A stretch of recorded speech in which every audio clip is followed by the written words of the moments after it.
Dneska točíme v lodnom prístave v Bratislave pre Škoda Auto Slovensko. Za mnou môžete vidieť krásne fotogenické lodné kontajnery. No a poďme sa teraz pozrieť, čo tu dneska vlastne robíme.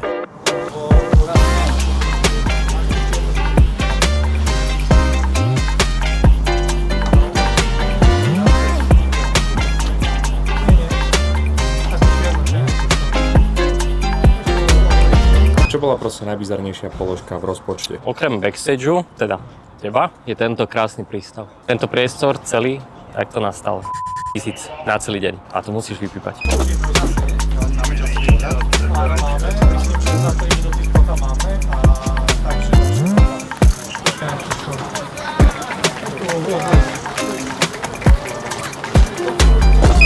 Pri tom Sportline nevieme, aký to malo tento auto. Nie, to je facelift, hej? Ale nie je medzi tým rozdiel. To je iba facelift. Čiže športový facelift. Ale podľa motora nie. A čo, akože 2 liter a tak? Áno, áno.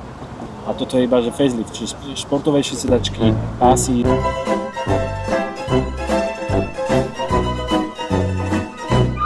Ja som si to pomýval s kilowattmi, ale som si myslel, že